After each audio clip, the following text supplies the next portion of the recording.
Bismillahirrahmanirrahim. Assalamualaikum warahmatullahi wabarakatuh. Pertama-tama saya ucapkan selamat bergabung kepada materi kita. Terlebih dahulu saya akan membacakan CV dari pemateri diskusi kita pada sore hari ini. Langsung saja, identitas. Nama Astia Muharram Al-Batani, jenis kelamin laki-laki, tempat tanggal lahir Ciamis 25 Juli 1991, agama Islam, NID 20 250 79101, jabatan dosen tetap non-PNS, unit kerja UIN Syarif Hidayatullah Jakarta, nomor HP 087 788 342 604. Email aski@uinjakarta.ac.id. Riwayat pendidikan perguruan tinggi tahun lulus 2012. Program pendidikan sarjana S1 SPDI perguruan tinggi UIN Jakarta, jurusan program atau program studi pendidikan bahasa Arab. Judul skripsi Atsar Istiqdam PowerPoint FI Tarkiyah Dawafi Al-Talamis ila Ta'allum Al-Luqma Al-Arabiyah bil Madrasah Pembangunan Al-Sanawiyah Al-Islamiyah Jami'ah Syarif Hidayatullah Al-Islamiyah Al-Hukumiyah Jakarta. Tahun lulus 2015, Magister S2 MPDI Perguruan Tinggi UIN Jakarta, jurusan atau program studi pendidikan bahasa Arab. Judul skripsi Al-Ab'ad Al-Saqafiyah fi Al-Kitab Al-Dirasi li Al-Luqha Al-Arabiyah Dirasa Tahliliyah Al-Mustawa Al-Saqafi Al-Kitab Al-Arabiyah Baina Yadaik. Tahun lulus 2018, Dr. S3 Perguruan Tinggi UIN Jakarta, jurusan program studi pengkajian Islam pendidikan bahasa Arab. Judul Pembelajaran Bahasa Arab di UIN Syarif Hidayatullah Jakarta, studi analisis terhadap pembelajaran bahasa Arab dan program studi agama. Selanjutnya, organisasi profesi atau ilmiah. Tahun 2019 sampai 2023, jenis atau nama organisasi PPJKBA atau Perkumpulan Pengelola Jurnal Kajian Bahasa Arab Indonesia. Jabatan Ketua Umum 2019 sampai 2023, organisasi atau profesi IMLA atau Ikatan Pengajar Bahasa Arab se-Indonesia. Jabatan Wakil Ketua Bidang 2. Tahun 2014 sampai sekarang, IKAL Hikmah atau Ikatan Alumni Hikmah UIN Jakarta, jabatan sebagai anggota.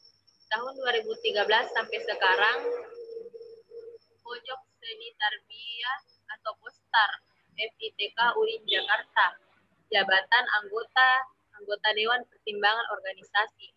Tahun 2013 sampai sekarang, Keluarga Besar Mahasiswa atau KBM Galuh Jakarta se-Jabodetabek, jabatan anggota Dewan Pertimbangan Organisasi. Pengalaman luar negeri tahun 2019, short course pengajaran bahasa Arab, tempat Universitas Ummul Qura Mekah Al-Arab Saudi. Tahun 2019, komparatif studi program Magister FITK UIN Jakarta, tempat Singapura. 2019, komparatif studi program Magister FITK UIN Jakarta, tempat Malaysia. Komparatif studi program Magister FITK UIN Jakarta, tempat Thailand. Baik, itulah tadi CV dari pemateri kita. Untuk waktu langsung saja saya serahkan kepada pemateri. Dipersilahkan. Oke, ini kita mulai ya.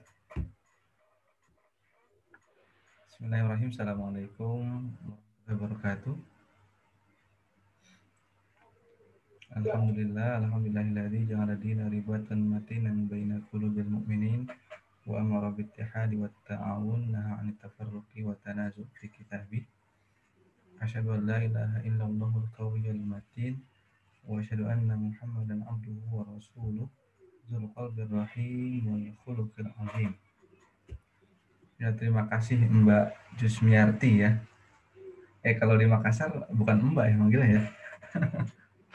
Manggilnya apa kalau di Makassar? Kakak aja, kakak.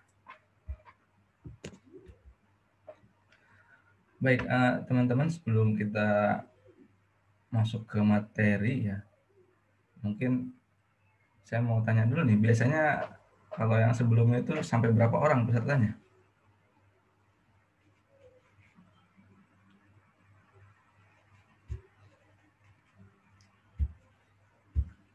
Kita ada yang menjawab ini.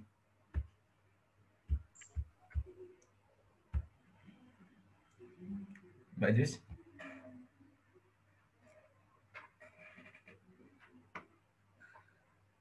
Kita mau tunggu rame dulu atau kita mulai aja?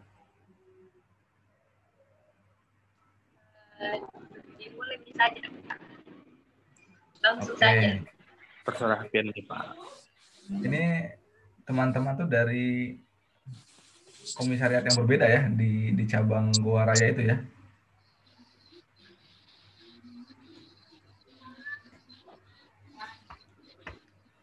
Ya, baik, kalau begitu sebelum kita ke materi inti ya, memang ini kelihatannya kalau jam segini gitu ya, terus bicaranya tentang karya ilmiah itu kayaknya agak menjenuhkan gitu ya. Jadi kita mungkin ya bahasnya secara serius tapi santai lah ya. Mungkin sebelum kita ke materi, saya juga perkenalan terlebih dahulu ya. Ya, saya di Ciputat, sekarang ya tugasnya sebagai pengajar di UIN Syarif Hidayatullah. Dulu saya komisariat Tarbiyah cabang Ciputat. Tentunya unik ya, karena ini sebuah kecamatan tapi bisa menjadi sebuah cabang. Biasanya kalau cabang itu kan kadang provinsi gitu kan, tapi ini sebuah kecamatan bisa menjadi sebuah cabang di HMI ini. Dulu ketika saya di HMI itu ya memang tidak hanya aktif di komisariat, tapi saya lebih banyak juga kegiatan di UKM. Kalau teman-teman nih banyak dari UIN apa dari mana nih kampusnya?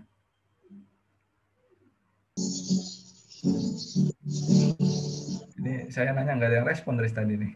IAIN. IAIN mana? IAIN Palangkaraya. IAIN Palangkaraya. Oh, Palangkaraya. Palangkaraya ya. Palangkaraya. Lain Palangkaraya?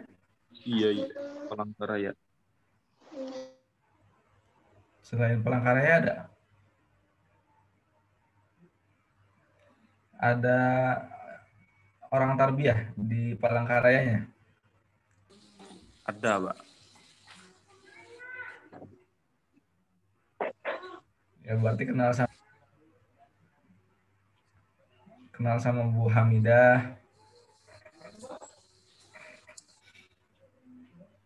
Ya, maaf. Ya, Baru dengar.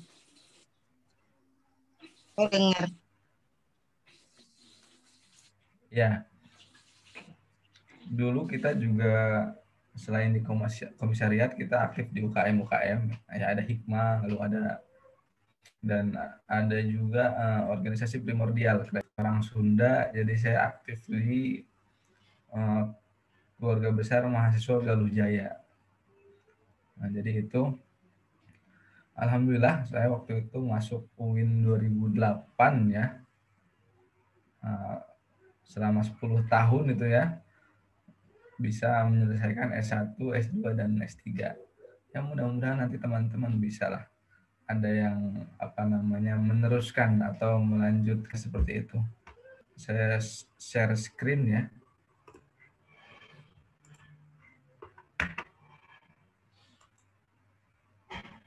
Sudah tampak di layar, teman-teman?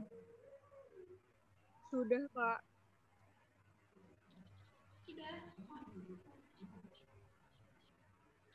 Sudah, Pak. Baik, pada siang menjelang sore Sudah, ini, Pak. ya pada siang menjelang sore atau mungkin sudah sore di sana ya, kita akan membahas tentang bagaimana membuat sebuah artikel jurnal ilmiah. Tentunya ada beberapa hal yang patut kita pertimbangkan kenapa sih kita harus membuat artikel di jurnal ilmiah. Tentunya rutinitas itu kan diskusi ya teman-teman ya. Teman-teman sering kajian nggak di HMI komisariatnya atau di cabangnya itu? Biasanya kan kalau HMI itu kan ya ciri khasnya itu kajian ya, diskusi.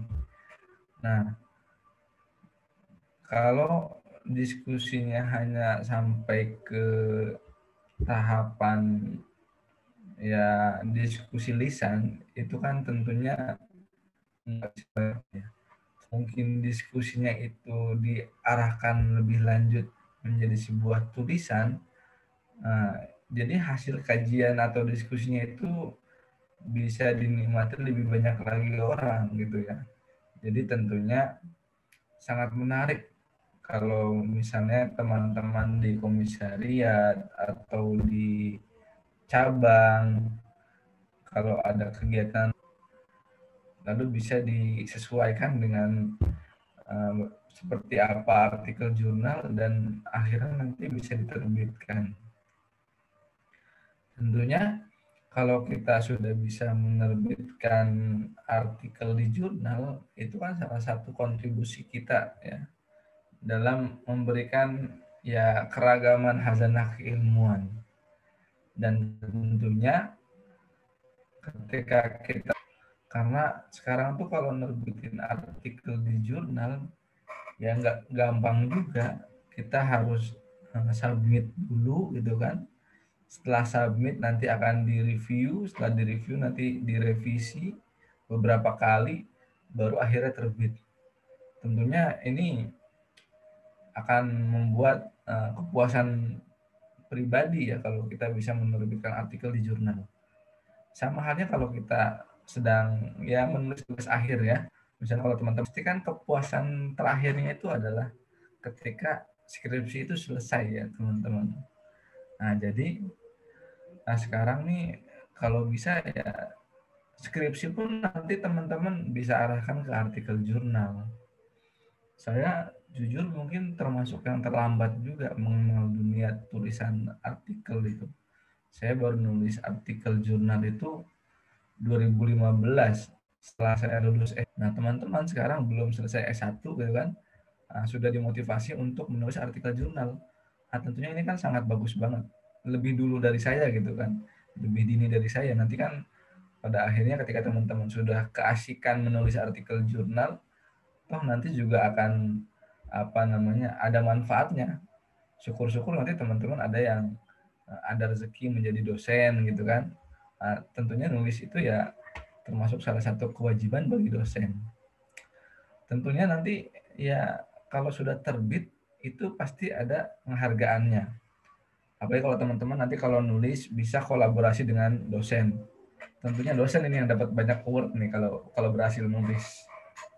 Karena tidak sedikit juga ada kampus gitu punya kebijakan ya, kalau yang bisa menerbitkan artikel itu ya nanti akan ada rewardnya dari kampus. Dan terakhir tentunya kalau kita mau dikenal ya salah satunya kita produktif menulis ya. Nggak mungkin orang kenal sama kita kalau kita nggak ada faktor yang membuat kita perlu dikenal. Ya, jadi dengan kita punya tulisan itu menjadi salah satu faktor orang mengenal kita. Dan tentu itu alhamdulillah sudah saya ya rasakan gitu ya. Jadi ya kita bukan siapa-siapa, tapi karena kita belajar konsisten untuk produktif menulis gitu kan, ya ternyata ada yang membaca, ada yang mengutip, bahkan ada yang mengundang sebagai narasumber. Jadi ya teman-teman ini sungguh bagus banget, sudah sejak dini belum lulus S1 sudah dipersiapkan untuk menulis artikel jurnal. Jadi nanti intelektualnya tidak diragukan lagi deh ya, karena kan kalau HMI ini kan cenderung ya kelompok intelek lah ya. Jadi kalau nggak cuma kajian tetapi bisa hasil kajiannya diterbitkan dalam jurnal, itu tentunya akan lebih keren lagi. Lalu bagaimana kita kalau mau menulis sebuah artikel yang bisa diterbitkan di jurnal? Tentunya karena kita menulis, ya syaratnya kita harus baca. Kita kayaknya nonsen banget akan bisa nulis kalau kita nggak baca. Sama halnya dengan apa mungkin kita bisa berbicara kalau kita nggak mendengar. Nah itu, jadi mendengar adalah cara kita untuk bisa berbicara. Begitu pula membaca merupakan salah satu cara bagi kita supaya bisa menulis. Saya teringat dengan slogannya Pasca Sarjana di Ciputat. Jadi slogannya itu adalah jargonnya membaca dunia, dibaca dunia. Nah, nggak mungkin kita bisa membuat tulisan kalau kita nggak baca. Nggak mungkin kita bisa dibaca dunia kalau kita nggak membaca dunianya. Tentunya kita harus membaca dunia dulu, baru kita bisa dibaca dunia. Tentunya dalam bentuk tulisan-tulisan kita. Nah, tentunya karena kita ini mau menulis artikel jurnal, yang harus banyak kita baca juga adalah artikel jurnal. Jadi kalau mau menulis artikel jurnal tapi bacaan kita hanya buku, saya rasa akan kesulitan nanti membedakan antara buku dan artikel jurnal. Karena artikel jurnal itu kan lebih simple ya, tidak terlalu banyak halamannya, tetapi memang ada ketentuan-ketentuan dalam membuat artikel jurnal itu sendiri. Tentunya kalau teman-teman targetnya mau bikin buku itu kan kayaknya lebih berat. Karena kenapa? Kalau buku itu kan biasanya halamannya tebal-tebal ya, di atas 100. Jadi kalau teman-teman punya keinginan yang menulis artikel jurnal itu lebih gampang sebetulnya daripada buku. Karena ya dari jumlah halaman pun paling di bawah 20 halaman gitu kan. Jadi tidak terlalu berat lah untuk kita mengarang sebuah tulisan sehingga original dan layak diterbitkan. Tentunya tren sekarang itu artikel jurnal itu sudah menggunakan platform digital ya, sudah pakai OJS, sudah ada websitenya masing-masing. Jadi tentunya OJS yang ada itu pun memiliki kebijakan yang berbeda-beda. Makanya kalau kita mau submit artikel itu kita harus clear dulu membaca informasi yang ada di website jurnal yang kita tuju. Jangan sampai kita targetnya jurnal A, tetapi kita baca informasinya jurnal B. Karena tentu pasti akan ada kebijakan yang berbeda antara masing-masing jurnal. Jadi kalau kita mau terbit di jurnal A, ya kita selesaikan ketentuannya apa di jurnal A itu. Kalau sudah disesuaikan, baru kita submit.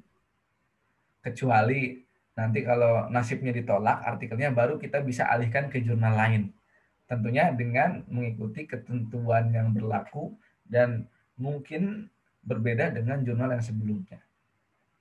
Jadi lagi-lagi setelah tulisannya jadi pun kita jangan sampai lengah untuk tidak membaca. Jadi ada bacaan yang harus kita selesaikan lagi, yaitu bacaan tentang ketentuan yang dibuat kebijakan pada masing-masing jurnalnya. Tentunya etikanya, kalau kita hanya punya satu artikel, jangan sampai kita submit gambling. Kita kirim ke jurnal A, jurnal B, jurnal C. Nah, itu melanggar etika. Kalau kita melakukan hal itu, kita bisa jadi namanya di blacklist. Karena kan sekarang pengelola jurnal tuh punya komunitas ya. Kalau sudah di blacklist di satu jurnal, itu biasanya menyebar infonya ke komunitas yang lain. Makanya kita harus menghindari itu. Jadi kalau punya satu artikel, ya yang dituju satu jurnal aja. Lain cerita kalau nanti ditolak, baru kita pindahkan ke jurnal yang lain. Jadi seperti itu teman-teman. Nah teman-teman nanti kalau mau menerbitkan artikelnya di jurnal, sekarang itu kan kita punya yang namanya website jurnal terakreditasi ya, namanya Sinta. Nah jadi teman-teman kalau mau cari jurnal yang sudah diakui sama Kemenristek atau Kemendikbud, ya cari jurnalnya di Sintain. Mungkin bisa menggunakan Google, tapi kita nanti ada PR lagi untuk mengecek bagaimana status diakuinya, apakah sudah akreditasi peringkat 1, 2, 3, sampai 6. Nah, jadi menarik nih kalau teman-teman punya tulisan, silakan dicari yang sesuai keilmuannya dengan tulisan teman-teman. Tentunya website Sinta ini sangat bermanfaat untuk kita yang punya tulisan dan mencari jurnal yang cocok untuk tulisan kita. Nah, sekarang tuh kita masuk ke artikel jurnal itu seperti apa gitu ya. Mungkin sebelum masuk saya mau tanya juga nih. Pemateri-pemateri yang sebelumnya sudah ada yang menceritakan belum? Artikel jurnal itu seperti apa? Sudah ada belum?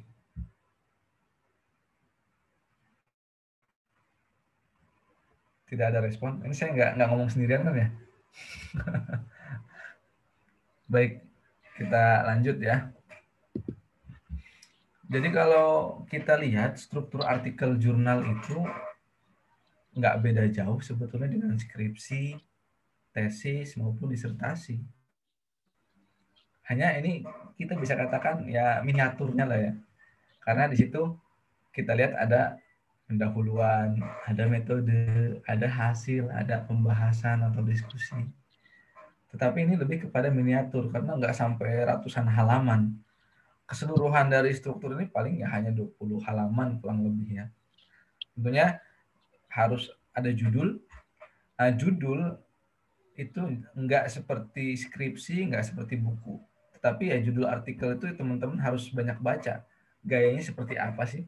Nah, baru nanti teman-teman akan bisa menyimpulkan sendiri. Oh, artikel jurnal itu judulnya seperti ini modelnya, gayanya. Nah, tentunya nanti ada email, ada afiliasinya kampus mana, dan lain sebagainya. Lalu ada abstrak. Nah, abstrak ini hal yang wajib. Dan tentunya ada rukunnya dalam abstrak ini. Jangan sampai nanti ketika kita bikin abstrak, isinya itu betul-betul abstrak. Nggak bisa dipahami. Nah, nanti kita bisa lihat abstrak yang akan hadirkan yang representasi dengan isi tulisan kita. Nah, yang penting teman-teman kalau bikin artikel jurnal, ini aja dulu di outline di Microsoft Word-nya. Judul, identitas, abstrak. Nah, minimal kan ada judulnya dulu gitu kan. Nanti kontennya apa, itu kan pelan-pelan. Jadi judul apa, identitas siapa. Misalnya metode, itu teman-teman nggak munculkan di draft artikelnya. Kemungkinan besar ketika kita akan mengirimkan ke sebuah jurnal, nanti bisa jadi ya, akan dikembalikan untuk catatan perbaikan. Jadi ada yang kurang, silakan dilengkapi. Begitu pula dengan referensi, ya. Teman-teman mungkin kalau maksimal banget referensinya itu ada 5. Tetapi kalau artikel jurnal, semakin banyak referensi atau rujukan, itu semakin besar juga diterimanya oleh pengelola jurnal. Tapi tentunya memang yang betul-betul dikutip ya. Makanya kita kalau membuat artikel jurnal, lebih menggunakan kutipan tidak langsung. Jadi kita baca, intisarinya baru kita tuangkan dengan bahasa kita. Itu yang salah. Nanti kalau seperti itu nanti akan bisa masuk ke tindakan plagiasi. Nah, nanti itu mungkin yang tidak memperlihatkan originalitas kerjaan kita.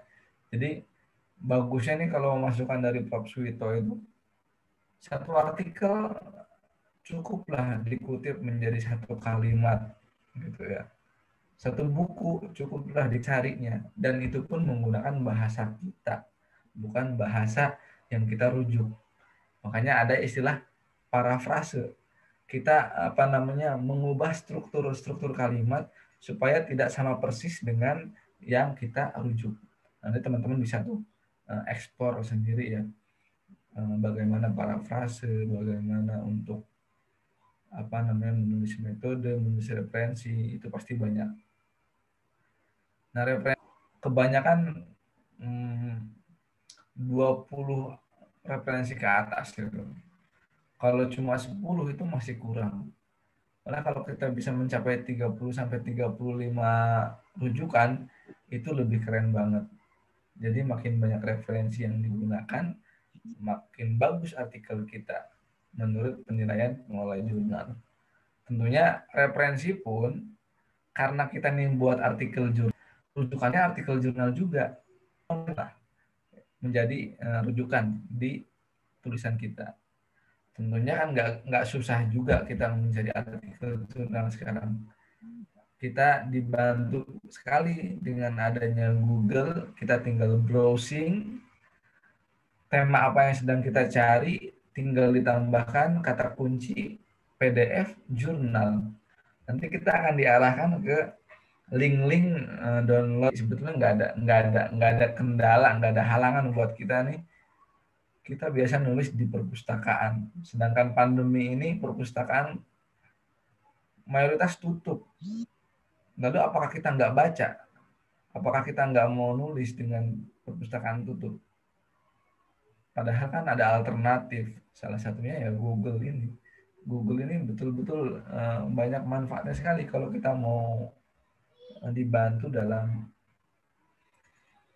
Nah, yang bagus lagi nanti teman-teman mungkin nggak tahu ya apakah ada sesinya terkait dengan penggunaan aplikasi manajemen referensi.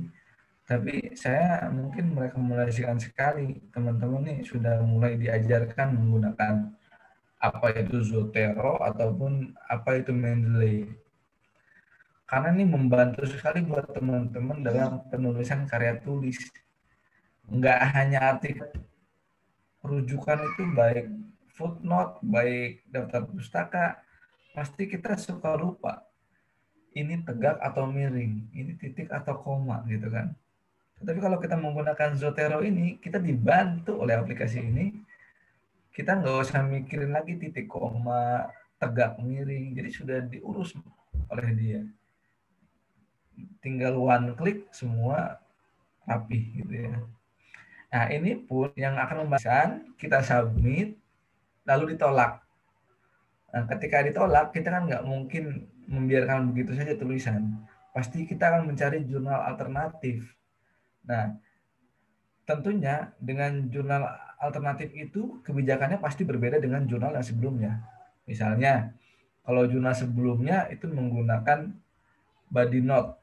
Ya. Ternyata yang selanjutnya ini kita jurnalnya ini adalah menggunakan turabian atau footnote. Capek banget kalau kita mengubah rujukan body note ke footnote. Kita harus menambahkan judul, edisi, tahun, dan lain sebagainya.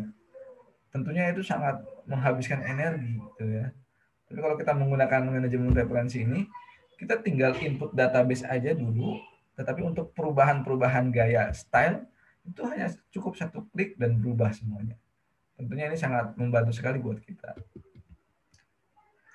Nah, ini baru kita ke abstrak nih. Tadi kan abstrak ini salah satu rukun artikel ya. Jadi abstrak itu minimal banget isi kandungannya adalah 3 ini. Introduction, method, dan conclusion. Kalau introduction itu isinya tujuan penelitian. Jadi tujuan tulisan ini adalah dan lain sebagainya. Lalu metodenya apa yang digunakan. Lalu konklusinya ya ringkasan dari oleh. Jadi minimal banget abstrak ini ya cukup meliputi 3 hal ini. Jadi jarang sekali artikel jurnal itu abstraknya tebel-tebel. Paling kisaran 150 sampai 300 kata. Jarang sekali yang di atas 300 kata itu. Jadi minimal 3 hal ini. Tentunya apa yang bisa, kalau tema ini kan sebetulnya tentatif ya dengan keilmuan teman-teman. Apalagi kalau kita dari HMI ini punya kecenderungan banyak kajian, banyak diskusi, baik itu diskusi harian, mingguan maupun bulanan. Tentunya dari kajian itu yang kita bisa angkat menjadi sebuah tulisan yang kita bisa submit ke jurnal ilmiah. Itu kan pasti menjadi pikiran tuh, ya. Nggak ada ceritanya kalau kita lagi nulis nggak kepikiran sekalipun dengan tulisan kita, pasti sesekali terpikir walaupun hanya 1 detik 2 detik gitu kan. Nah pasti ada aja tuh ide-ide flash itu muncul gitu kan tanpa disadari. Nah makanya ketika ada ide muncul itu kita catat supaya kita nggak lupa, karena kita kalau nggak dicatat pasti akan kayaknya HP ada notes-nya, ya kita bisa ingatkan di situ. Selanjutnya lagi, ini menarik juga nih kalau teman-teman lagi menyelesaikan tugas kuliah maupun tugas akhir atau membuat artikel jurnal. Itu bagus banget kalau teman-teman ngerjainnya tuh malam ya, setelah bangun teman-teman kerjain. Tuh ide tuh fresh banget. Beda kalau kita ngerjain di siang ataupun malam tapi kita belum istirahat, pasti isi kepala tuh cenderung mumet ya. Tapi kalau kita istirahat dulu, bangun malam, ada ibadah dulu, baru kita nulis, saya rasa itu akan lebih memberikan refresh kepada ide-ide di kepala supaya tulisan kita bisa rampung. Tentunya tidak hanya itu, kita pun harus memperbanyak bacaan. Ya kita banyak baca artikel jurnal. Kenapa? Karena artikel jurnal itu kecenderungannya adalah hasil kajian. Ada tulisan bersama, lalu ada proses review, ada proses perbaikan. Jadi betul-betul diterbitkan setelah melalui proses yang panjang. Jadi kalau ditanya tingkat otoritasnya seperti apa, ya sangat otoritatif untuk jadi rujukan. Halnya dengan Bu, memang kalau yang penerbit yang besar ya mungkin bisa dianggap kredibel. Tapi kan sekarang untuk menerbitkan buku yang sebatas ISBN saja kan gampang. Tentunya kalau begitu kan nggak kelihatan ya prosesnya. Jadi nanti tingkat otoritasnya atau tingkat kualitasnya pun ya akan diragukan. Jadi kalau kita merujuknya artikel jurnal, yaitu lebih fine buat kita karena dia sudah melalui yang panjang, jurnalnya sudah masuk ke website Sinta tadi itu udah bagus itu. Nah selanjutnya tentunya yang dibaca tuh jangan yang bahasa Indonesia aja. Nah, teman-teman kaum intelek ya, calon-calon orang besar, jadi diperkuat lagi penguatan bahasa asingnya. Jangan hanya bahasa Indonesia, tetapi ada Inggris, ada Arab. Jadi nanti kita ketika membaca punya pandangan dari berbagai perspektif. Kalau bacaannya bahasa Inggris, berarti perspektifnya Barat, gitu kan. Kalau bacaannya Arab, berarti perspektifnya Timur Tengah. Nah, itu kan sangat menarik sekali. Makanya nanti kalau kita bisa seperti itu, tulisan kita pun jadi memang hasil kajian, ya, jadi menarik gitu. Nggak cuma monoton, Indonesia semua referensinya. Tentunya dalam menulis pun saya menganjurkan itu sekarang udah nggak zamannya menulis individual atau personal. Sekarang kita masuk era society 5.0 ya. Tentunya era ini lebih cenderung kepada era kolaborasi, bukan lagi kompetisi. Makanya dalam menulis pun saya selalu menyarankan harus kolaborasi. Jangan menulis sendiri. Tapi kolaborasi yang betul-betul kolaborasi. Jadi mengerjakan bareng, ngobrol bareng untuk ide-idenya. Saya mungkin ini juga belum banyak saya lakukan, tapi saya udah mau memulai gitu ya. Contohnya saya punya teman di Austria ya, lagi kuliah, ada yang di Australia lagi kuliah. itu saya coba kejar untuk kita ajak nulis collab. Tetapi kita ajak nulis collab yang betul-betul kita memikirkan bareng-bareng tulisannya. Kalau kita dulu pas kuliah kan mungkin ada tuh satu kelompok 5 orang, paling yang ngerjain 1 orang. Yang lainnya ya ada yang nemenin, ada yang donatur gitu kan, ada yang nggak ngapa-ngapain.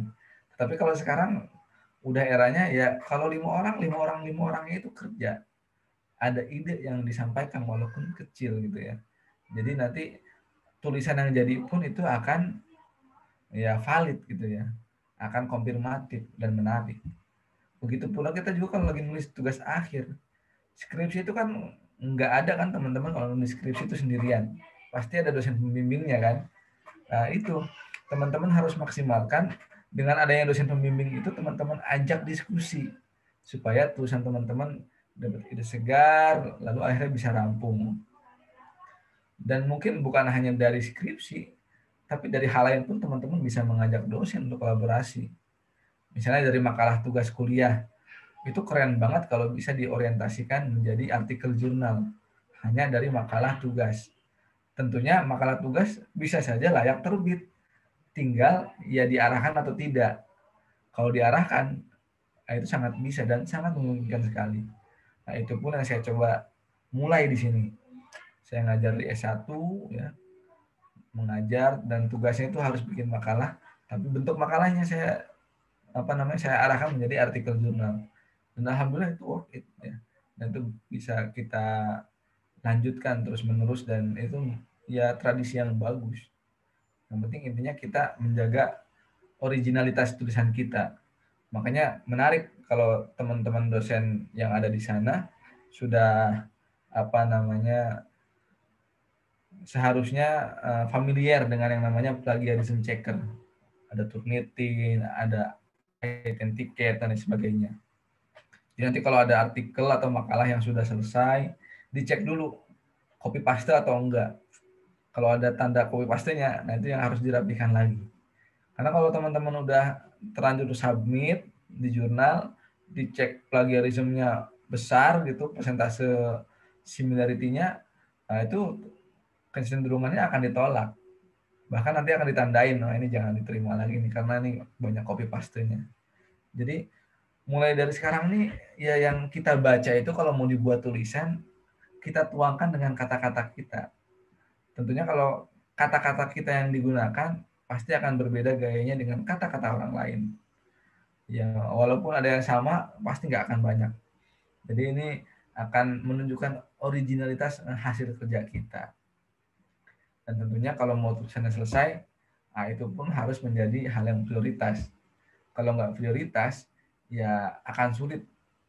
Banyak ini kendalanya terjadi di teman-teman di semester akhir. Di satu sisi dia sudah skripsi, tapi di sisi lain dia sudah kerja. Ada yang jadi guru, tetapi belum lulus. Akhirnya dia udah sibuk dengan dunia gurunya, dan tulisannya akhirnya nggak selesai-selesai. Harus ada yang dikorbankan. Kecuali kalau memang manajemen waktunya bisa bagus. Bisa sambil kerja, sambil mikirin penyelesaian tulisan. Tetapi itu agak jarang ditemukan orang seperti itu. Nah, jadi kalau memang tidak bisa seperti itu, ya harus ada yang dikorbankan salah satu. Kalau lagi ngajar, ya terpaksa harus berhenti atau cuti sementara dulu. Supaya selesai, baru nanti bisa lanjut lagi. Tentunya kan wibawanya juga pun akan beda ketika kita jadi guru belum lulus dan jadi guru sudah lulus. Nah, jadi tentunya sayang juga dong orang tua sudah berusaha memuliakan kita, sedangkan kita nggak menyelesaikannya. Pasti ada kesedihan walaupun nggak muncul dari jiwa orang tua.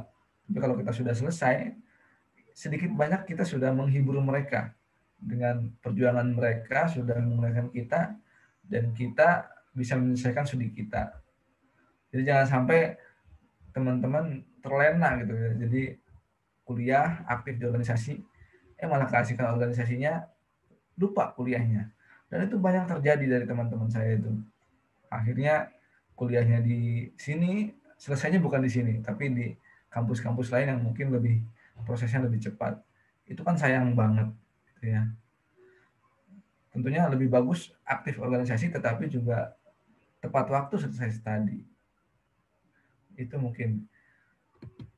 Jadi teman-teman jangan lupa kalau kita mau membuat artikel dan nanti akan disubmit ke jurnal, jurnalnya harus dibaca oleh teman-teman. Karena tiap jurnal punya kebijakan yang berbeda. Nah, kalau yang berbeda itu tidak difikirkan, nah nanti akan jadi masalah juga buat kita. Misalnya nanti kita sudah submit, nanti dikembalikan ke kita, suruh perbaiki. Nggak masalah kalau perbaikannya sedikit, tapi kalau banyak, jadi lebih baik diantisipasi dengan kita baca secara tuntas kebijakan apa saja yang ada di jurnal yang kita tuju. Nah, mungkin itu pembahasan pertamanya ya.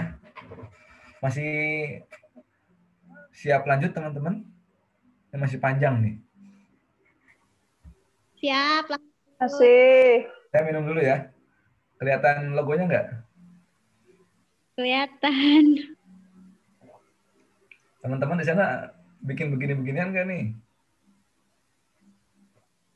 Enggak. Ya dong, harus bikin aksesoris dong, biar terlihat identitasnya. Bikin jaket, kaos, gitu kan. Baik, kita lanjut ke dasar menulis akademik. Ya. Nah, ini sebetulnya mengulang-ulang saja apa yang sudah teman-teman pelajari di pelajaran bahasa Indonesia. Tentunya kendala kita dalam menulis, kita berkomunikasi secara lisan dengan bahasa Indonesia. Dan ketika kita menulis, bahasa lisan kita lah yang kita tuliskan di tulisan kita. Nah, tentunya ya kita tinggal ya membiasakan saja. Ya, jadi awalnya kita karena belum biasa, jadi kalau nulis bahasanya bahasa lisan terus, tapi kalau kita biasakan ya lama-lama juga terbiasa dan akhirnya kita bisa membedakan yang mana bahasa lisan, yang mana bahasa tulisan untuk membuat sebuah artikel seperti itu.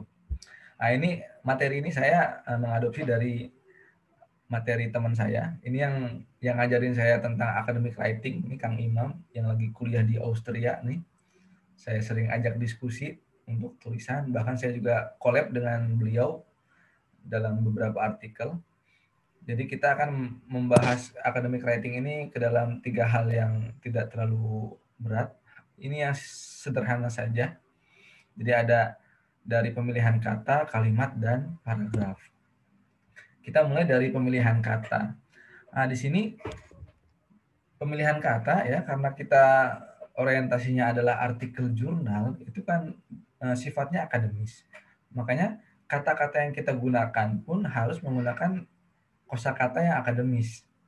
Ya, tentunya bagaimana kita bisa membedakan kosakata yang akademis atau bukan? Nah, ini ya lagi-lagi sumbernya adalah membaca. Ya, jadi kita harus banyak baca buku ilmiah, artikel jurnal. Nah, di situ kita akan mendapatkan penguasaan kosakata ilmiah yang digunakan dalam karya tulis ilmiah. Nah, di sini contohnya pasti akan berbeda rasanya ketika kita berbicara ngobrol-ngobrol dengan berbincang-bincang lalu dengan berdiskusi. Pasti ada rasa yang berbeda. Kalau ngobrol itu kan lisan banget, personal banget ya. Berbincang pun memang sudah agak formal tapi belum akademis. Nah, baru kita bisa menggunakan berdiskusi sebagai kata yang lebih akademis. Lagi-lagi ini cuma satu ya tipsnya, bisa karena biasa. Jadi karena ini kosakata adalah penguasaannya lebih banyak dari baca, jadi perbanyak bacanya. Nanti pun kita akan menemukan kosakata yang famos digunakan dalam sebuah artikel jurnal. Mau yang bahasa Arab, ya pasti bahasa Arab pun ada kata-kata yang akademisnya dan non-akademisnya. Begitu pula bahasa Inggris. Itu ada juga kamusnya, kamus kosakata ilmiah dan ya bahasa Arab pun ada, bahkan bahasa Indonesia pun ada kalau kita cari. Jadi tinggal kita ada motivasi tidak untuk ke arah sana. Dan dari kata, kita lanjut ke kalimat. Nah, ini kan bahasa Indonesia banget nih. Dari kata, kita lanjut ke kalimat. Nah, kalimat tentunya banyak macamnya ya. Ada sederhana, gabungan, kompleks, campuran. Nah, yang biasa digunakan dalam artikel jurnal itu lebih kepada kalimat gabungan. Jadi nggak sesederhana, Ibu pergi ke pasar, saya membaca artikel di koran. Itu kan sederhana banget. memang informatif tapi nilai akademisnya tidak ada. Makanya kalau membuat kalimat di dalam sebuah artikel jurnal, lebih bagus kita arahkan kepada kalimat yang modelnya kalimat gabungan. Jadi ada keterangan-keterangan setelah itu. Akhirnya ya lebih lebih padat informasi yang kita dapat. Nah, di sini contoh kalimat gabungan ini tinggal teman-teman tambahkan, kalau dalam bahasa Inggris ini ada istilahnya fun boys ya. Ada F for, ada E, N ya, ada N, nor, ada B, but, ada O, or, ada Y, yet, dan ada S, so. Jadi kalimat yang sederhana tadi kita harus padatkan informasinya dengan tambahan fun boys tadi. Nah, itu yang sering digunakan dalam artikel jurnal ilmiah. Begitu pula dalam sebuah paragraf. Nah, kalau kita sama-sama tahu kan paragraf itu ada 3 macam. Ada deduktif, induktif, campuran. Kalau deduktif, ini kalimat utamanya ada di kalimat pertama. Kalau induktif, kalimat utamanya di akhir. Kalau kalimat campuran, ya kadang di depan, kadang di belakang. Nah, kalau artikel jurnal, ini lebih kepada penggunaannya adalah paragraf deduktif, yang ide pokoknya atau pikiran utamanya di kalimat pertama. Nah, jadi ketika ide pokoknya sudah muncul di kalimat pertama, nah, kalimat selanjutnya harus menjelaskan kalimat pertama tadi. Jangan sampai kalimat selanjutnya nggak ada hubungannya dengan kalimat yang pertama. Jadi harus ada kaitannya. Makanya ketika sudah mendapatkan kalimat penjelas yang lainnya, itu jangan sampai kita lepas begitu aja. Harus dihubungkan antar kalimat. Nah, ini contoh di dalam layar, kita bisa bedakan kanan dan kiri. Yang kiri ini tanpa penyambung, ya. Jadi kalimat demi kalimat ya berdiri sendiri, tidak disambungkan. Sedangkan yang sebelah kanan ini, paragraf ini diawali dengan kalimat utama, yang kalimat selanjutnya diberi bridge ya, diberi jembatan supaya ada sambungannya dengan kalimat sebelumnya. Jadi ada kata pada satu sisi, ada di sisi lain, selain itu, kemudian, lalu, bukan hanya, namun juga, dan lain sebagainya. Jadi jangan sampai kalimat demi kalimat di sebuah paragraf itu ya berdiri sendiri, tetapi harus kita hubungkan. Dan tentunya banyak penghubung yang kita bisa gunakan. Nah, ini berlaku di bahasa apa saja ya. Mau yang artikelnya Indonesia, artikelnya Inggris, artikelnya Arab, semua sama. Nah, tentunya paragraf yang kita buat pun lebih kepada paragraf yang persuasif. Maksudnya persuasif di sini, nggak ada satupun paragraf di sebuah artikel jurnal itu nggak ada rujukannya. Nah, itu mungkin lebih mudah dipahami seperti itu. Jadi baiknya kalau kita bikin artikel, satu paragraf itu jangan sampai berdiri sendiri tanpa ada rujukan. Karena kalau nggak ada rujukan itu kan sifatnya jadi opini, ya. Tetapi kalau kita ada rujukan, itu kan klaim yang diperkuat dengan fakta. Ya. Faktanya itu adalah rujukan-rujukan yang kita ambil, baik dari buku maupun sumber yang lain. Jadi paragraf persuasif yang memang tentunya digunakan di dalam penulisan artikel jurnal. Nah, jadi contohnya seperti ini teman-teman. Jadi kita lihat pasti yang namanya paragraf itu beberapa kalimat, dan tiap kalimatnya ini ada penguat datanya ya. Misalnya kalimat pertama adalah klaim, lalu yang kalimat selanjutnya adalah disertai dengan bukti, yaitu rujukan-rujukan, baik artikel jurnal, baik buku, baik surat kabar, dan lain sebagainya. Nah, tentunya di akhir paragraf bagus kita simpulkan juga. Simpulkan dari hal apa yang kita diskusikan dalam paragraf tersebut. Jadi jangan sampai sebuah paragraf kita tinggal begitu saja tanpa kesimpulan dari kita. Jadi bagus banget kita klaim di kalimat awal, lalu kita akhiri dengan simpulan dari perdebatan bukti-bukti yang ada di paragraf tersebut. Nah, selanjutnya kita beranjak ke bagian pendahuluan sebuah artikel jurnal. Jadi ini kita bahasnya maju mundur aja nih ya. Nah, biasanya kalau pengelola jurnal nih, kalau lagi baca atau lagi menyeleksi artikel, itu biasanya dilihat juga pendahuluannya. Ini pendahuluannya menarik nggak? Nah, kalau udah menarik, biasanya nanti ya itu bisa langkah awal ke proses selanjutnya untuk diterima untuk terbit. Nah, makanya kita dalam membuat pendahuluan sebuah artikel, itu kita harus betul-betul bisa sistematis. Nah, bagaimana caranya? Kita bisa menggunakan dengan modelnya yang CARS, Create a Research Space. Maksudnya bagaimana? Kan tadi kita sudah bikin outline-nya, ada pendahuluan, ada metode, ada hasil pembahasan dan referensi. Nah, di pendahuluan kita outline-kan lagi, ada paragraf claiming centrality, lalu ada paragraf making topic general, lalu ada paragraf previous research, lalu ada paragraf indicating a gap, lalu yang selanjutnya ada paragraf outlining purposes dan selanjutnya. Nah, kalau sudah bikin outline itu kan kita tinggal ngisi aja ya. Nah, tentunya di sini ya kita tinggal isi aja sesuai dengan penjelasan.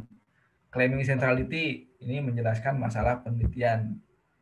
Nah, kita tinggal menjelaskan di situ. Lalu yang kedua tentang generalisasi topik, ya seperti apa yang terjadi dalam tema yang sedang kita angkat dan seterusnya. Jadi bagus itu memang outlining itu perlu banget. Jadi kita bikin outline, lalu outline. Nah, nanti finishingnya kan tinggal kita cari kontennya aja untuk melengkapi artikel kita. Saya pengalaman kemarin bikin ya mini research ya, karena sekarang masa pandemi ini banyak yang bikin riset tentang pembelajaran masa pandemi. Jadi saya keikut tren itu juga. Ya, saya coba-coba collab sama teman-teman. Itu kalau kita nggak terlalu sibuk itu 2-3 bulan baru selesai itu tulisan. Tapi kalau kita bisa lebih membagi waktu, mungkin 1-2 bulan pun cukup untuk menyelesaikan artikel. Ini pun sama ya dengan kalau kita nanti menulis skripsi.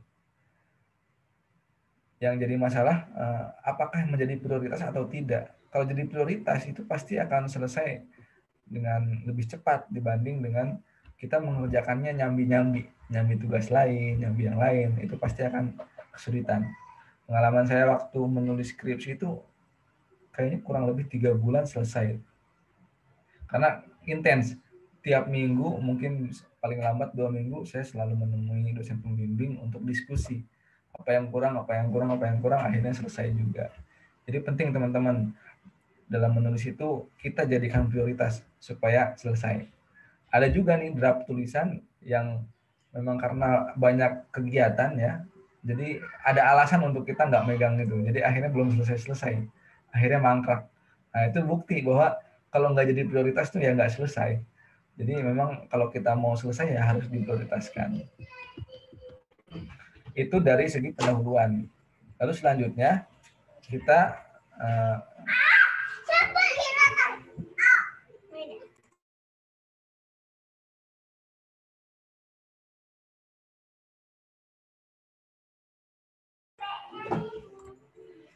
ya maaf ada iklan. Selanjutnya ini terakhir. Jadi ya memang tidak berbeda jauh dengan karya tulis yang lain. Artikel jurnal pun memiliki visualisasi data. Tentunya kalau artikel menggunakan visualisasi data ini akan lebih menarik dibandingkan artikel yang hanya isinya full text. Jadi isinya teks saja, nggak ada tabel, nggak ada diagram, nggak ada pie chart dan lain sebagainya. Tapi kalau kita ada visualisasi datanya, itu akan lebih menarik menarik kepada pengelola jurnal yang kita tuju untuk bisa menerima artikel kita. Namun dalam membuat visualisasi data pun ini kita nggak bisa sembarangan.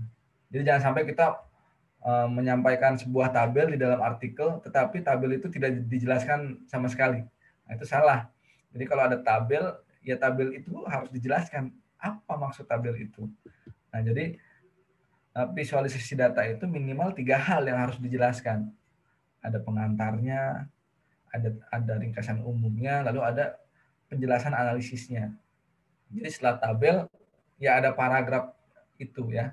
Jangan sampai setelah tabel selesai pindah ke bagian lain. Nah, itu Itu salah besar itu. Jadi nggak fungsional itu adanya tabel di situ. Tentunya bentuk-bentuknya pun agak berbeda ya. Kalau di buku biasanya kalau tabel itu full border ya, ada garis kanan kiri, atas bawah. Nah kalau di artikel jurnal tuh biasanya hanya atas bawah, cukup itu saja. Jadi nggak ada border kanan kirinya. Nah ini contoh yang diagram, lalu ada pie chart, lalu ada langkah-langkah, maupun foto-foto kegiatan itu pun kita bisa mendeskripsikannya ya. Jadi apa maksud dari visualisasi data itu? Kalau kita bagus mendeskripsikannya, pasti itu akan menjadi nilai lebih supaya artikel kita dilirik oleh pengelola jurnal yang kita tuju. Mungkin itu sebagai pengantar diskusi. Selanjutnya saya kembalikan ke moderator.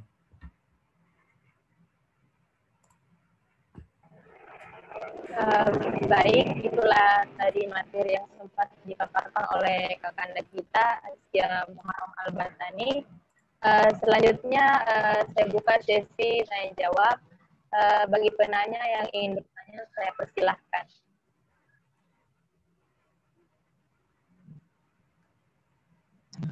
Silakan diperkenalkan nama. Kalau nggak ada yang nanya, selesai nih.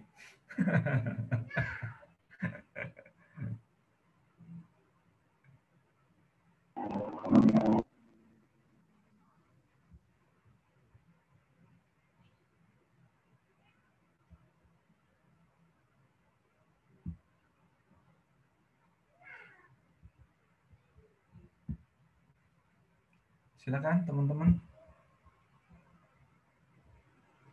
Atau pusing semua?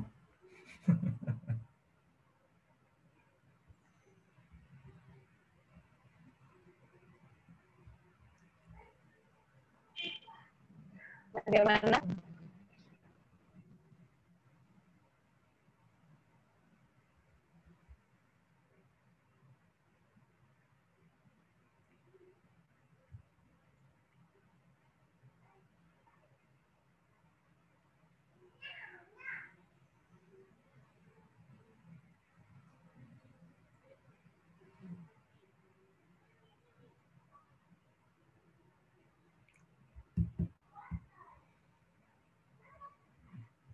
Silakan teman-teman. Ini karena sudah sore mungkin ya. Kalau ibarat S2 tuh tesis tenaga sisa. Di sana sudah jam 5 ya, teman-teman ya.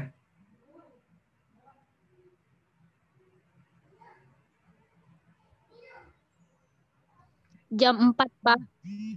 Oh, jam 4 ya? Iya, Pak, baru jam 4. Bukannya ada yang Wita ya? WIP semua, Pak. Oh, WIP semua?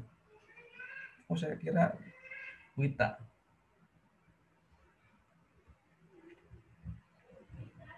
Intinya sih teman-teman, kita kan punya tradisi ya di HMI itu ya kajian rutin itu kan. Yang harian, mingguan, bulanan. Itu sangat menarik sekali ketika trennya itu bisa diorientasikan lebih keren. Jadi yang biasanya hanya kajian lisan, tapi sudah mulai kita tuliskan gitu. Akhirnya itu kan kalau dituliskan itu kan menjadi hal yang nggak bakal hilang gitu kan. Tapi kalau kita hanya diskusikan secara spoken tradition itu kan ya paling hilang gitu aja kan idenya. Tapi kalau kita tuliskan, ya itu pasti membekas jadi peninggalan kita.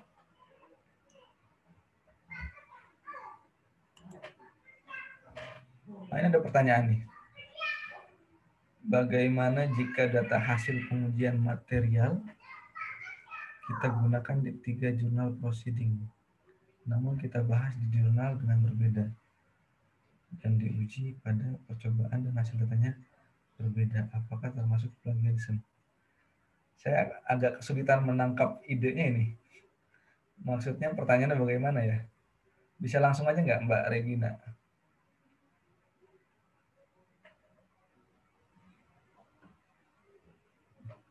Kan kalimat itu ada titiknya kan, ada subjek, ada predikatnya. Ini berhentinya di mana nih kalau baca ini nih?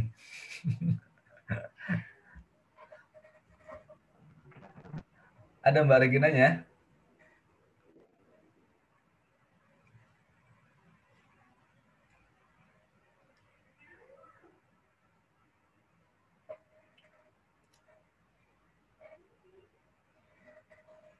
Oke, sebelum yang Regna konfirmasi pertanyaannya ya, ini ada pertanyaan lanjutan nih. Bagaimana cara mencari metode penelitian? Bil 100.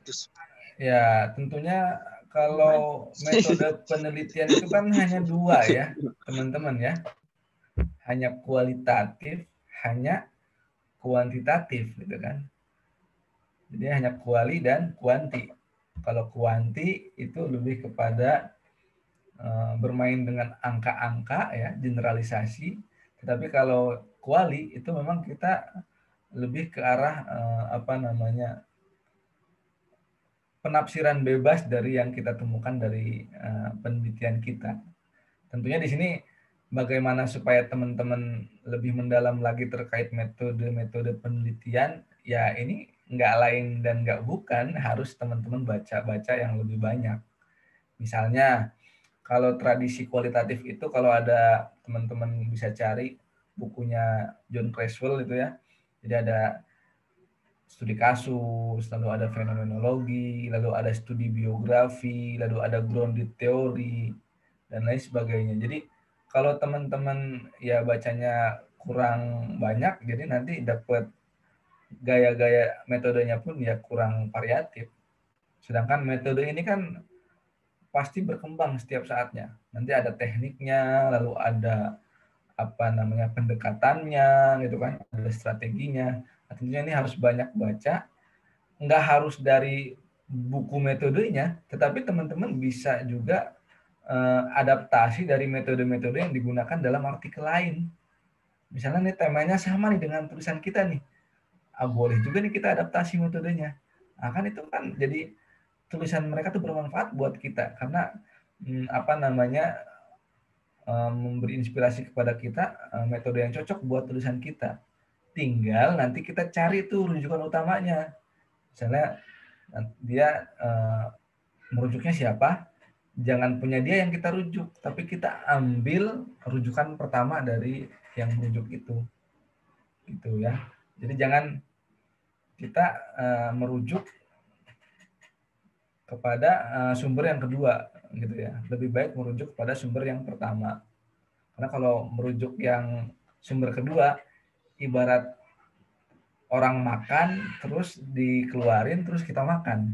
Nah itu ya. Jadi lebih baik kita ambil yang sumber utamanya. Itu lebih keren juga karena kita pasti tertantang. Biasanya sumber utama tuh bahasanya bahasa asing tuh. Kalau nggak Inggris, Arab. Nah, jadi kita tertantang untuk membaca. Dan jangan-jangan bacaan kita lebih benar daripada yang merujuk yang kedua tadi. Jadi seperti itu. Jadi perbanyak aja baca-bacanya teman-teman ya. Regna, ada konfirmasi?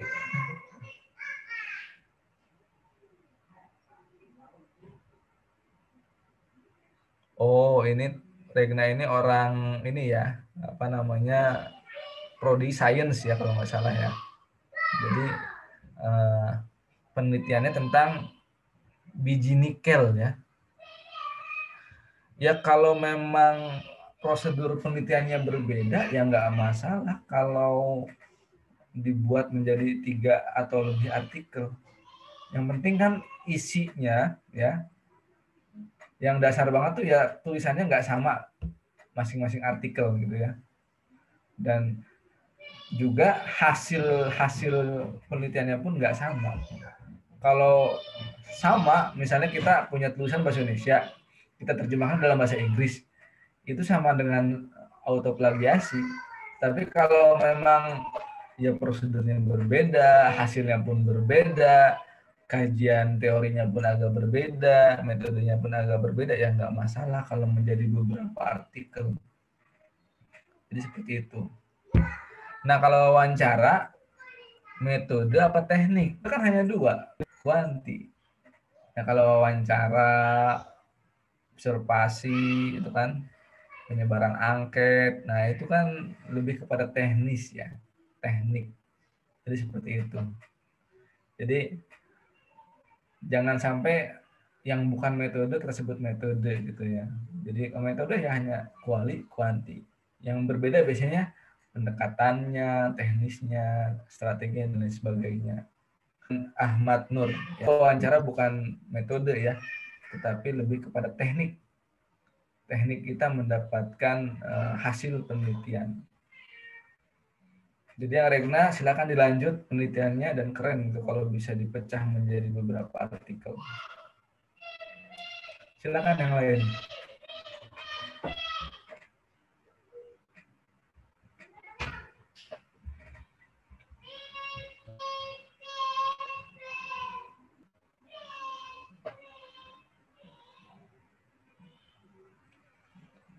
Silakan.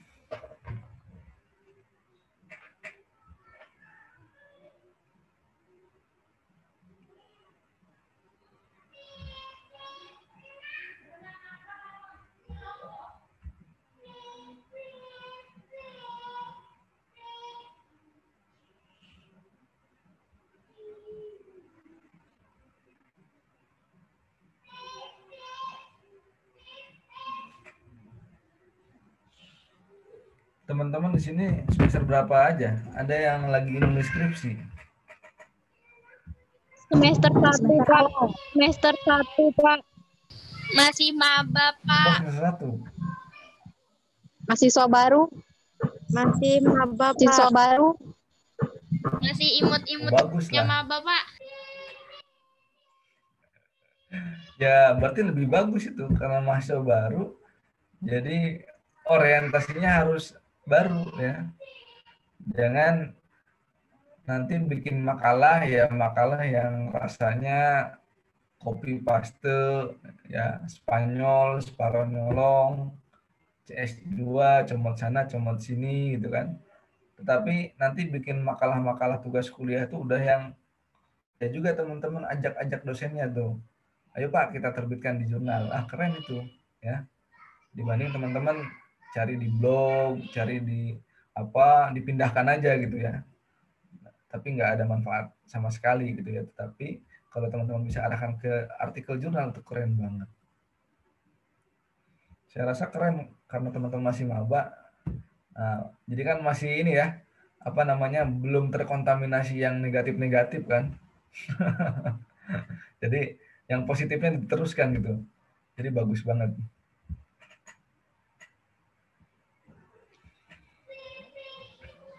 Ya, memang ini ada pertanyaan dari Tommy ya. Ada beberapa jurnal yang artikelnya memang tidak ada bagian dari metode ya. Tetapi apakah iya gitu ya? Tulisan yang kita buat itu tidak ada metodenya gitu kan. Sedangkan baik kajian pustaka pun itu kan termasuk metodenya kualitatif kan ya. Karena kita membaca dari literatur-literatur yang kita kumpulkan gitu ya. Jadi baiknya sih kalau kita membuat tulisan ya metode itu menjadi rukun karena apapun yang kita lakukan dengan dasarnya kajian ya, mau kajian lapangan, mau kajiannya pustaka, pasti kita bisa mengata-ngatai metode itu dengan ya perkembangan metode yang ada. Kalau misalnya kalau yang berbicara sejarah, nanti kita bisa menggunakan pendekatan tekstolinguistik, histori linguistik. Itu banyak banget teman-teman. Jadi kalau kita hanya alasannya di jurnal yang lain ada kok nggak ada metodenya, ya itu sih terlalu defensif ya. Padahal kalau kita usahakan itu pasti bisa. Banyak sekali pendekatan-pendekatan dalam metode. Tentunya metode utamanya kan kuali dan kuanti. Nah, tinggal tanya apa gitu kan, tekniknya apa. Itu yang harus banyak kita gali dengan membaca. Ada yang mix method gitu kan. Tapi ya jangan sampai dikira ini kualitatif ada angkanya, nggak boleh loh. Nah, nggak juga. Ada juga kualitatif yang membutuhkan angka, tetapi angka di situ bukan jadi hal yang utama, tetapi menjadi penunjang. Nggak masalah juga. Jadi angka itu ya nggak melulu identik dengan kuantitatif. Tapi kalau angkanya sebagai penunjang, ya di kualitatif pun banyak artikel-artikel seperti itu. Jadi saran saya, kalau artikel jurnal ya wajib ain lah hukumnya ada metode. Karena apapun yang dikaji itu kita bisa siapkan kata-katanya dalam bagian metode tersebut.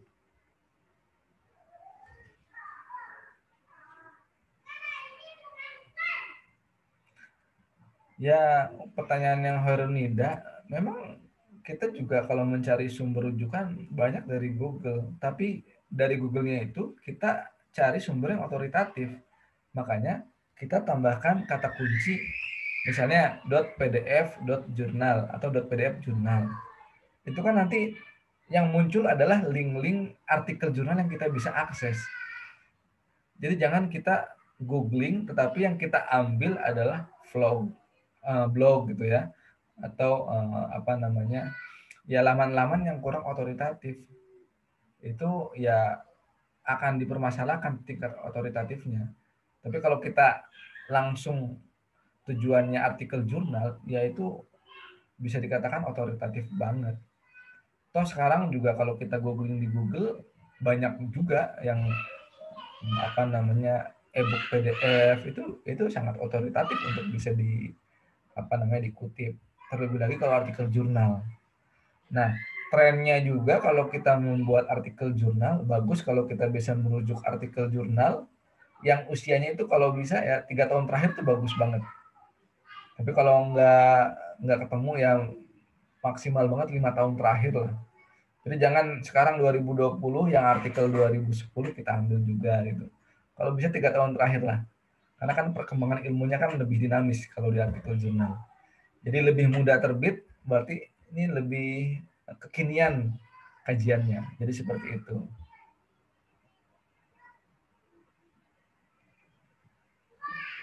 Baik Kak, ini ada lagi pertanyaan.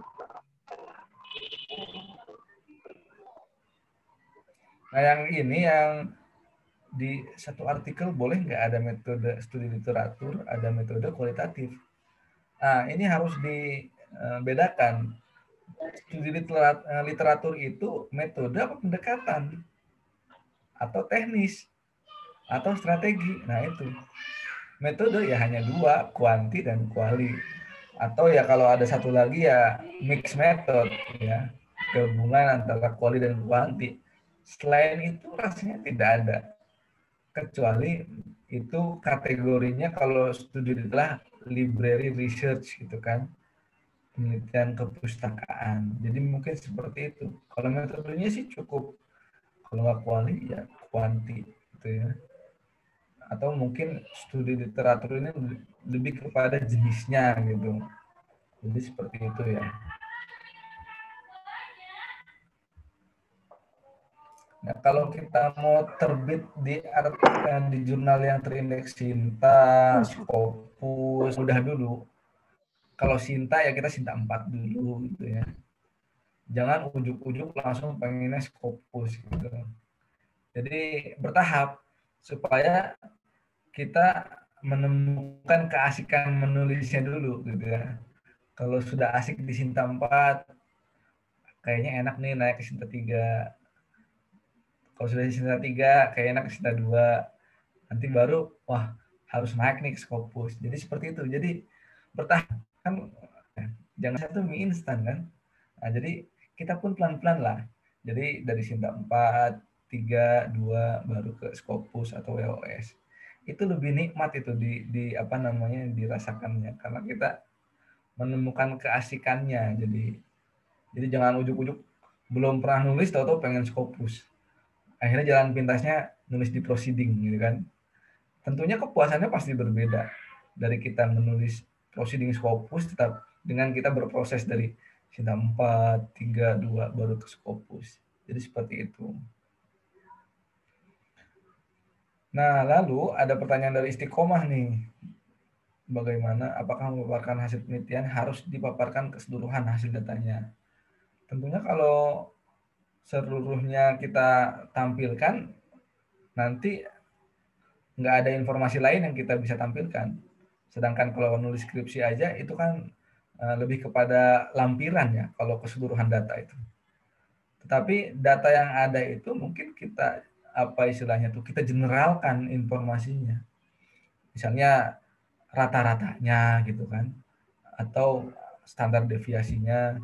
Jadi nggak harus semuanya yang di tabel tuh muncul semua di artikel jurnal.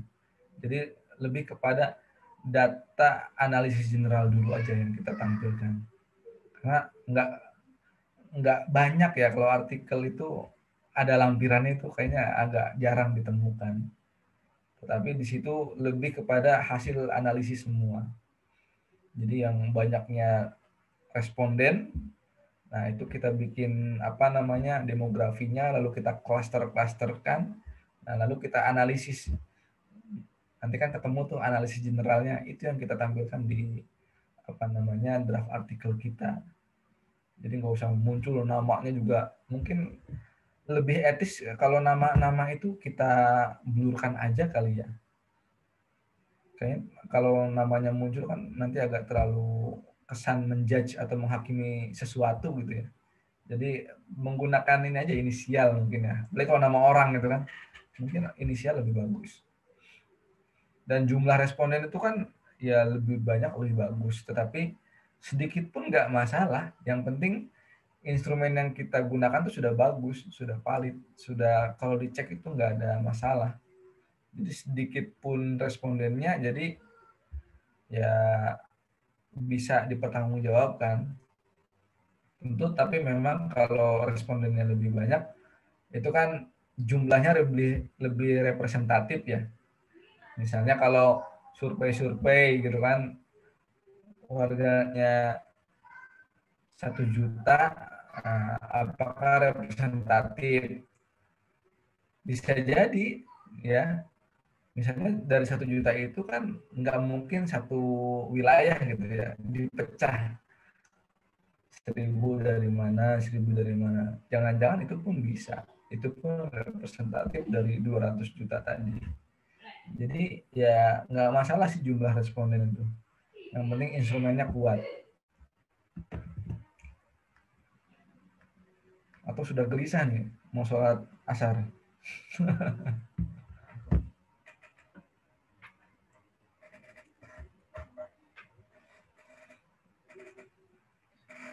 Sudah kan teman-teman? Ada lagi yang lain? Sudah, Pak. Apanya sudah? Tidak bertanyanya.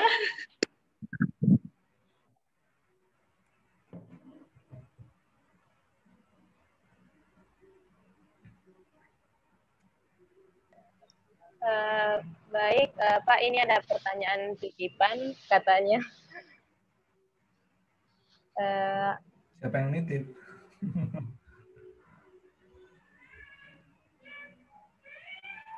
Ya, silakan.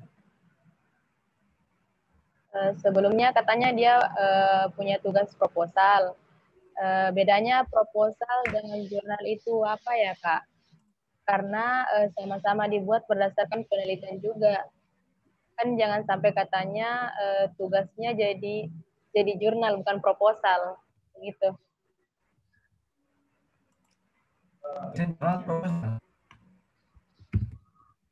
Tugasnya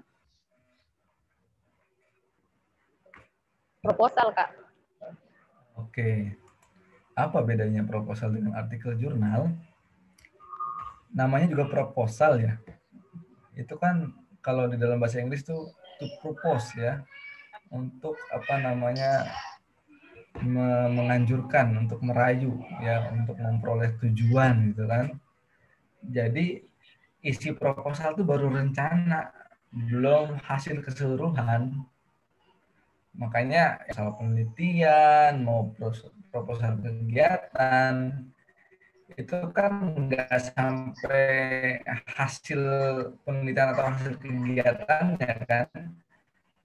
Paling sampai metode ya, metode yang digunakan gitu kan, dan tujuan yang diharapkan.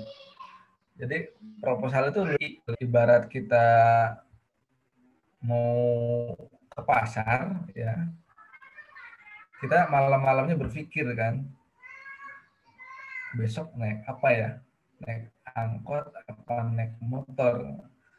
Nah, itulah proposal tuh. Baru rencana gitu ya.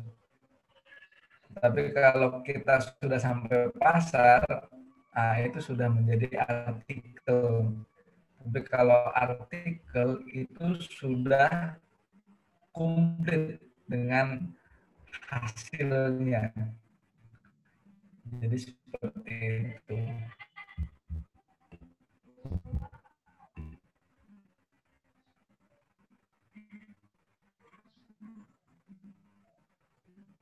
Proposal penelitian, skripsi, sampai untuk artikel literatur review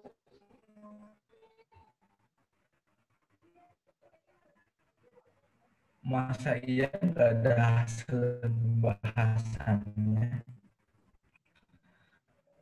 Karena yang namanya penelitian itu sebetulnya 3 hal ya. Mendukung sebuah teori kan kita dukung, tapi realnya tidak seperti itu, berarti itu yang kita tolak. Jadi tentu literatur review ya sangat memungkinkan adanya hasil dan pembahasan.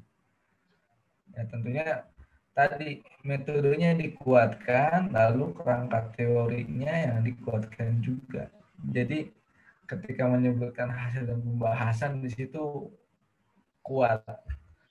Nah, bedanya artikel jurnal terpisah ya, ada bab tersendiri, ada bab 2, kajian teori. Nah, kalau di artikel jurnal, sifat dari teori itu adalah integrasi. Jadi di pendahuluan ada teorinya sebagai penguat data teori. Kalau memang sejalan, berarti itu mendukung sebuah teori. Jadi itu sih bedanya artikel jurnal tuh ya, ada metode dan kajian teori yang terintegrasi. Makanya unik kalau kita bikin artikel jurnal itu kadang judul itu belakangan. Nanti kalau skripsi biasanya diawali dengan judul. Tapi kalau nanti akan jadi tulisannya. Jadi seperti itu.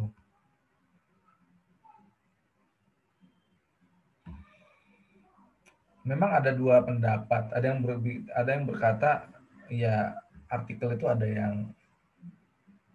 metodenya, ada pembahasannya, ada yang nggak perlu metode, ada yang nggak perlu pembahasan. Tapi kalau dalam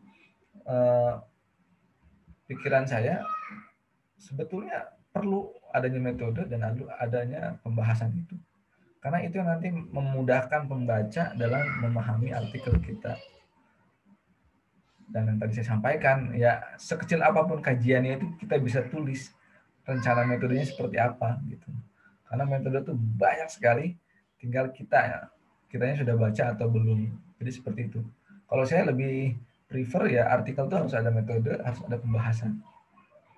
Dan di situ yang memperlihatkan bahwa artikel kita adalah artikel hasil kajian, baik kajiannya literatur maupun kajiannya lapangan. Jadi seperti itu. Silakan, ada lagi? Ada lagi, Pak. Katanya syarat dan ketentuan jurnal itu seperti apa, Pak? Syarat dan ketentuan berlaku. Nah, ini yang tadi sudah saya sampaikan panjang kali lebar. Teman-teman kalau punya draft tulisan, ketika kita mau submit, kita silaturahmi dulu ke websitenya. Kita pahamkan betul.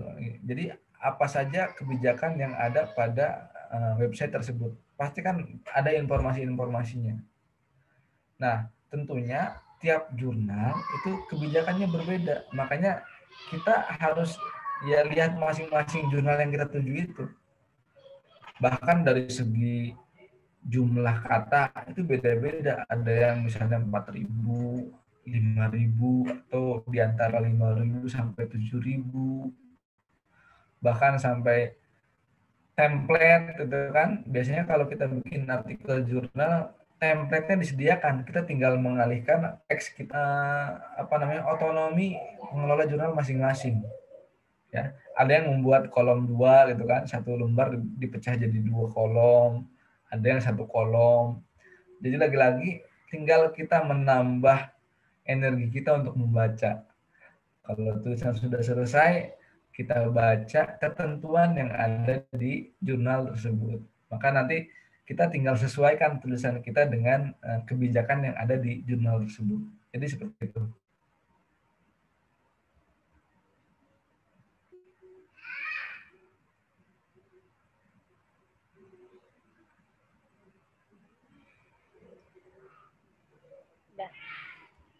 Baik, ada lagi yang ingin bertanya?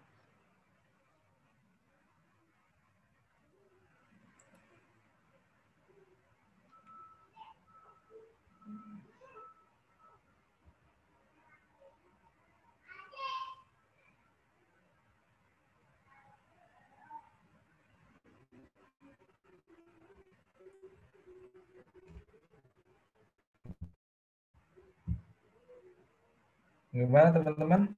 Sudah? Wah, sudah pusing. Intinya sih dimulai saja menulisnya gitu kan. Kalau urusan gitu kan. Tetapi kalau kita latih, kita mulai dari sekarang dan kita konsisten menulis, terus belajar lagi, belajar. Ya lama-lama kualitas pun itu akan mengiringi lah, ya.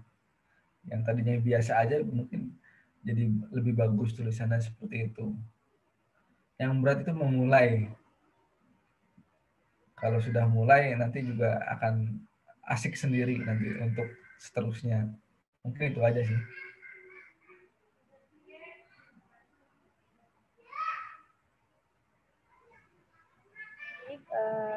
Ada lagi yang ingin bertanya?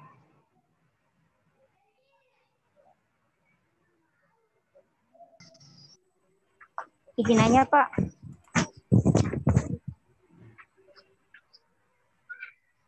Silakan. Ya, saya mau nanya ini Pak tentang frame kerangkanya penulisan artikel untuk jenis literatur review. Apakah bagian hasil dari pembahasannya itu dibedakan atau disatukan saja, Pak?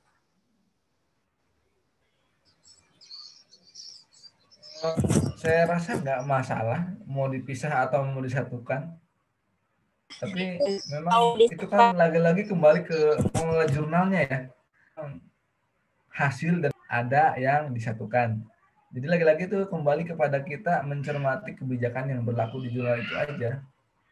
Tapi kalau literatur review sih lebih cenderungnya disatukan aja.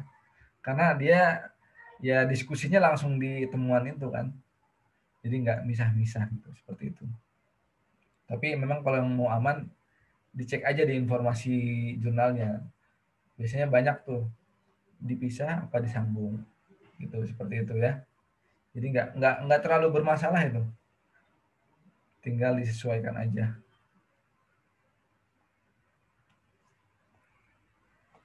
Silakan yang lain. Ya, bagaimana dengan penanya? Nah, teman-teman nih semester 1 udah berapa lama, udah berapa banyak baca artikel jurnal, buka artikel jurnal?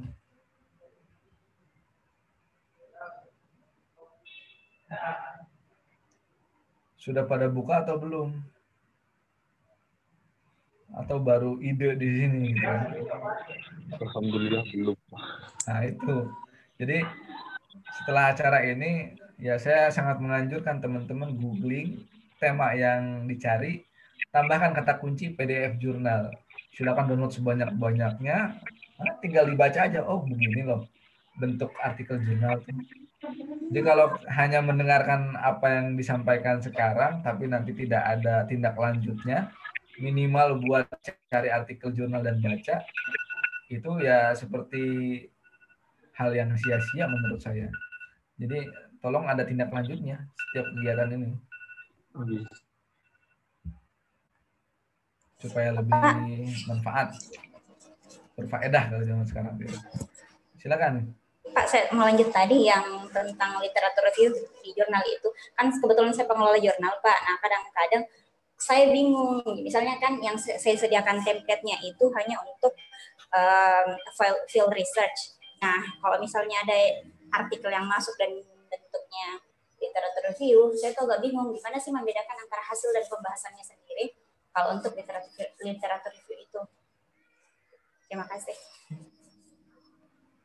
Ya, tinggal kalau pengelola jurnal ya, kalau yang literatur review ya baiknya disatukan aja hasil dan pembahasan. Jadi nanti dia basisnya tematik, tema apa yang dibahas dalam pembahasan itu. Tentunya kan pembahasan itu merujuk kepada rumusan penelitian yang dilakukan di pendahuluan kan.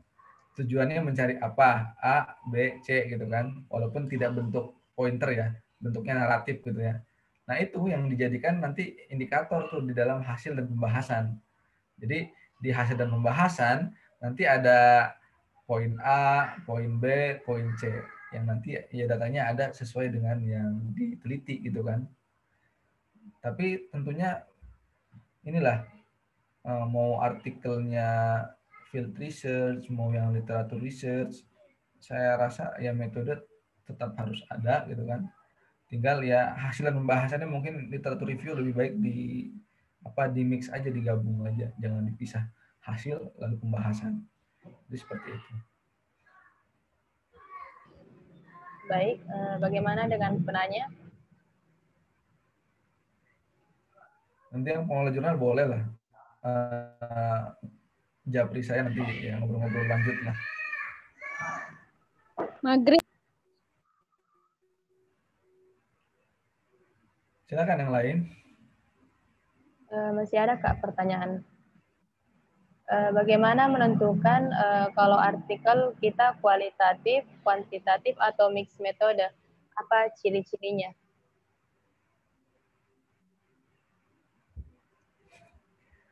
Ya, kalau itu kan tergantung rencana teman-teman bikin tulisan. Kok baru menentukan kuali dan kuanti setelah artikel jadi? Penentuan kuali atau kuanti itu ketika merencanakan. Jadi teman-teman mau bikin artikel ini apa? Kuali atau kuanti gitu kan. Misalnya kalau PTK itu kan dia ada yang bilang kuanti, ada yang bilang mix method gitu kan. Jadi ya kita rencanakan artikel itu ke situ. Tapi kalau kita memang bikin artikelnya studi kasus gitu kan, fenomenologi, etnografi, itu kan kualitatif. Jadi kita arahkan penelitian kita ke situ. Jangan kita baru jadi artikelnya baru kita tentukan ini metodenya. Ya itu nggak mungkin, aneh itu. Karena metode itu kan rencana ya. Masa ya rencana baru ditentukan setelah artikel jadi? Nggak mungkin dong. Nah, jadi ya rencana itu ya didiskusikan dulu sebelum artikel jadi, karena kan penentu hasil kajiannya itu.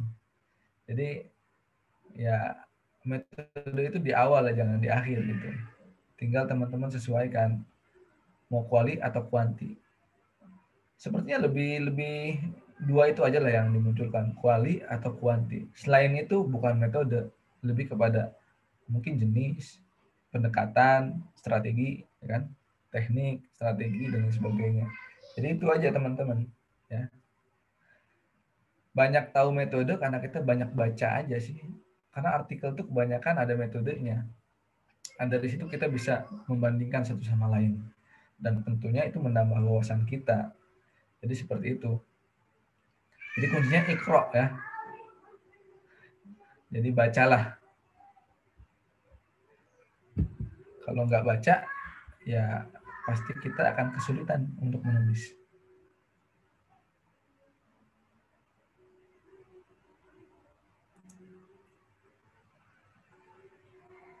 Silakan teman-teman.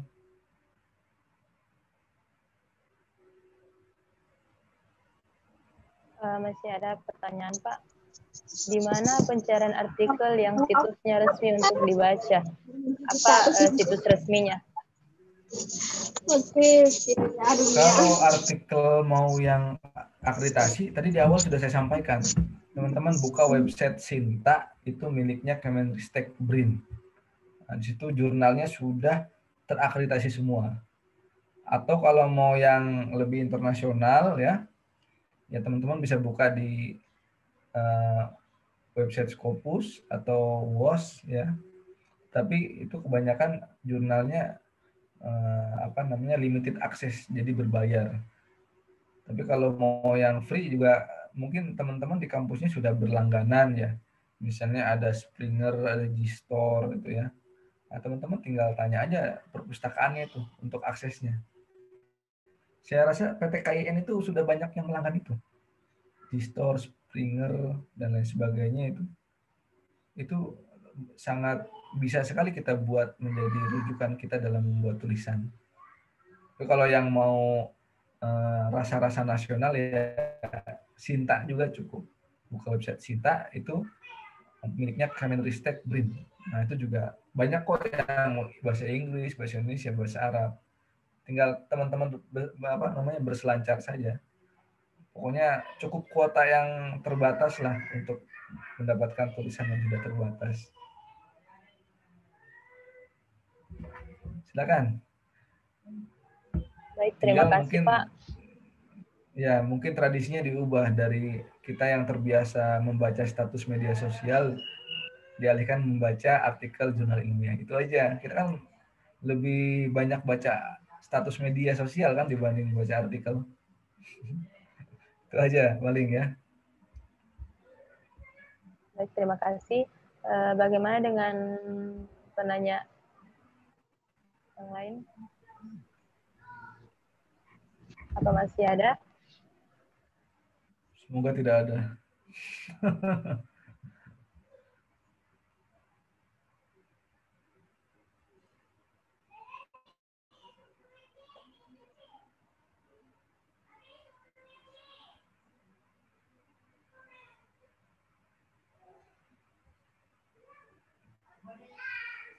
Baik, mungkin ada tambahan dari narasumber mungkin.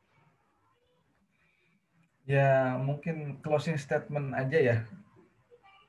Kalau memang sudah tidak ada yang ditanyakan lagi. Teman-teman kan ya semuanya nih infonya mahasiswa baru ya. Jadi mumpung masih mahasiswa baru, jadi masih fresh gitu ya. Belum terkontaminasi yang macam-macam. Nah, ini bagus nih untuk diarahkan gitu ya. Jadi diarahkan dalam artian nanti kalau ada tugas makalah ini aja dilatih untuk menjadi artikel yang original dan bisa diterbitkan di jurnal. Jadi mumpung teman-teman masih baru, nah, jadi semangatnya harus lebih mantap dibanding kakak-kakak tingkatnya gitu ya. Yang pasti kalau bisa itu ya asalnya karena biasa. Supaya terbiasa harus kita mulai. Nah, nanti kalau sudah mulai tinggal dilatih, toh yang namanya kualitas pasti akan nanti beriringan dengan kita banyak latihan. Mungkin seperti itu. Tentunya kalau orang bisa, ya kita pun pasti bisa gitu kan. Karena potensi orang ya semuanya sama. Mungkin itu yang bisa disampaikan untuk kesempatan kali ini.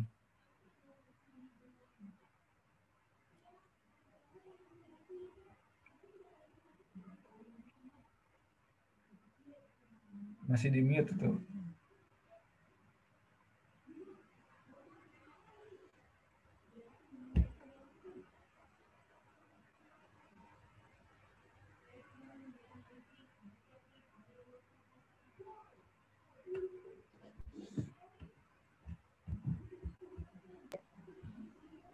Baik,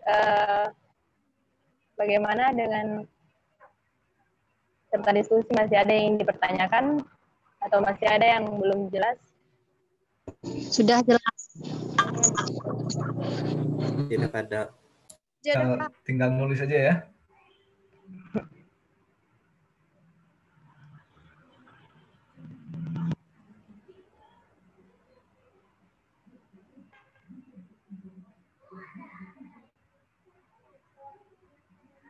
Baik, jika semua baik, jika sudah jelas,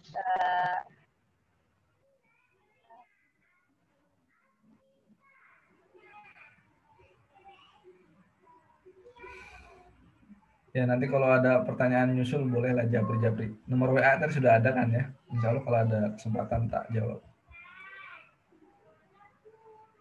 baik, jika sudah tidak ada lagi pertanyaan, kita tutup diskusi pada sore hari ini. Terima kasih banyak kepada pemateri kita, Kakanda Astia Muharram Al-Bantani atas waktunya, dan juga teman-teman diskusi pada sore hari ini. Sekian, Assalamualaikum warahmatullahi wabarakatuh. Waalaikumsalam warahmatullahi wabarakatuh. Waalaikumsalam warahmatullahi Waalaikumsalam warahmatullahi wabarakatuh. Izin pamit ya. Terima kasih semuanya. Iya. Ya, semangat menulis semuanya. Iya, Bapak. Moderator.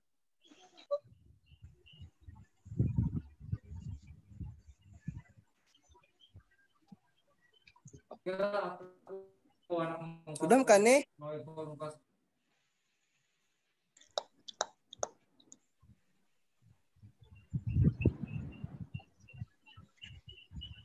Selena mulai aktif, Bung. Selena mulai aktif, Bung.